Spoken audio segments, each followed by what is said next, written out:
Welcome to the Holy Land and this biblical site of Shiloh. There are many, many tremendous, unique sites in Israel. This is ranked among the top. Some special things happened here. Right here, you can see behind me, is where the Tabernacle resided for 369 years after the Israelites conquered the land, and this is where they set up the Tabernacle. Well, here we are on the way to Tel Shiloh, and we've come across all these soldiers here that are headed out, going up there as well. Set up the Tabernacle, and they put doors on it, and it kind of became somewhat permanent. Well, here we are just right down by the actual Tabernacle. It's just amazing to think about Samuel being raised here, Eli being here, Joshua being here. It's just unbelievable. So you can kind of see this is the actual spot the Tabernacle was for 369 years.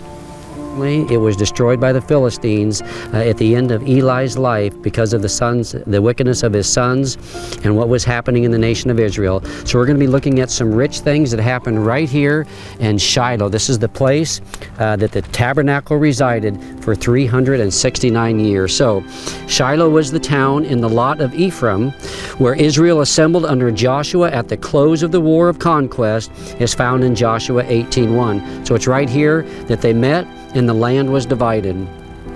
Here the Torah territory, as we mentioned, was allotted to the 7 tribes who had not yet received their portions, and commission was sent out to describe the land into 7 portions, and having been done, the inheritances were assigned by lot. So right here is where the 7 tribes, some of the tribes received their portion on the east side of the Jordan, but this here is where the rest of the land was divided up here.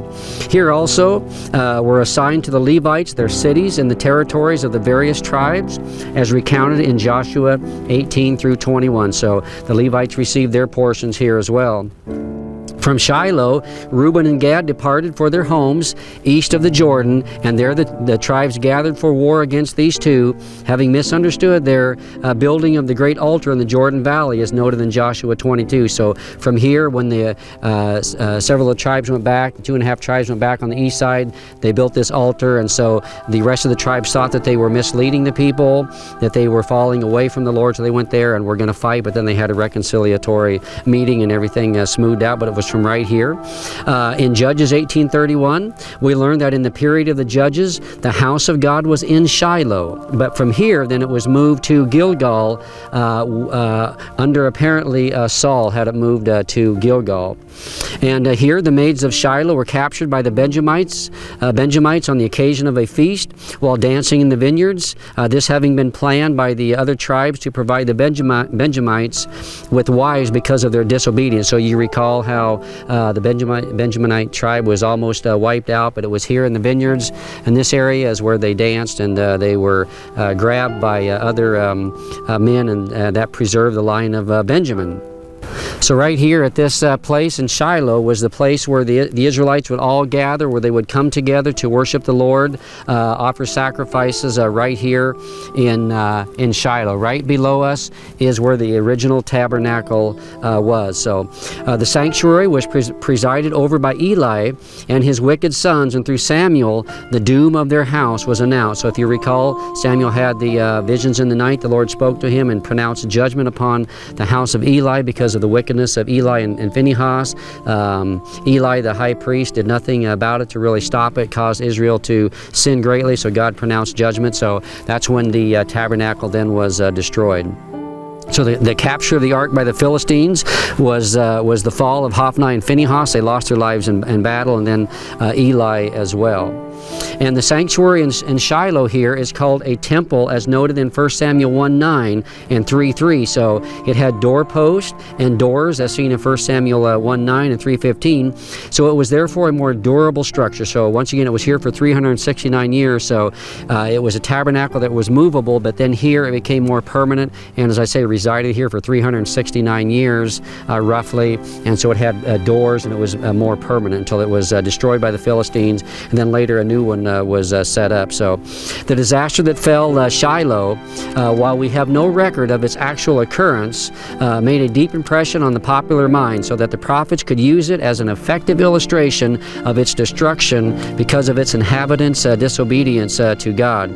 So here's just a couple verses that speak about that. So because of its destruction, not just of the tabernacle, but later the town of Shiloh was destroyed. It appears for disobedience and sin, because later on many of the prophets, Jeremiah and the different prophets, will use Shiloh as a means of talking about God's wrath. So in Psalm 78:59 it says, "When God heard, he was full of wrath, and he utterly rejected Israel. He forsook his dwelling at Shiloh, the tent where he dwelt among mankind, and delivered his power to captivity, his glory to the hand of the foe." So also in Jeremiah 7:12 it says, "Go now to my place that was in Shiloh, where I made my name dwell at first, and see what I did to it because of the evil of my people Israel." So once again, not only was the tabernacle then destroyed by the Philistines, but then later on, there's no record of it in Scripture, but later on, biblically, it was destroyed because there's reference to its destruction because of its evil. So now we also know that we have a beautiful, phenomenal story that takes place here, where we have Hannah, who comes to pray, who weeps at the front of the altar, and where Eli the priest comes out and says, "Why are you weeping?" Hannah says, I long for a child. I long for a child, and if I have one, I will dedicate him to the Lord. Eli says, "Go, and within a year you're going to have a child." So Hannah does have a child. She names him Samuel, who became one of the greatest prophets and leaders of Israel in his time. And anyway, she had that young baby. He grew up just a little bit, and she brought him back and dedicated him right here at Shiloh, at this temple, there at this tabernacle, and she dedicated him to the Lord. Samuel was raised right here. He was raised right here in this tabernacle by Eli, and he grows up to be a great man of God that leads many in the path of righteousness, helps Israel to be restored and turned back to God. Samuel planted the seeds that really launched Israel to come into its greatness. After him, then there would be succeeding kings, and then of course David, who reigned and led Israel in greatness. So absolutely amazing things that happened right here in Shiloh. This is where God first dwelt in a permanent place in this land. So let's just review a couple things and observe a couple things about this place. It was a key meeting place during the early years of Israel's history. So Joshua gathered the people here together. It was their spiritual center. The land was divided right here. So it was the most permanent place when they came back into the land.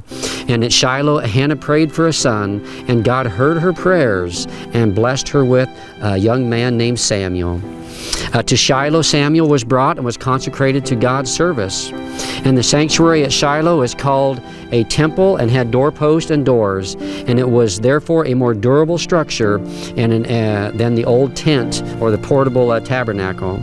And we have no record of its disaster, of the befall of Shiloh, but it's used in Scripture to refer back to God's punishment on a disobedient people. So here we are once again in Shiloh, and when we're looking right at the exact place there, it's indisputable that this is the biblical Shiloh, and it's indisputable that right there is the temple, or pardon me, the tabernacle that was more permanent, that was here for around 369 years, and all of these rich events that took place in Scripture happened right here in Shiloh. So hopefully you've enjoyed this video. Thank you for watching, and God bless.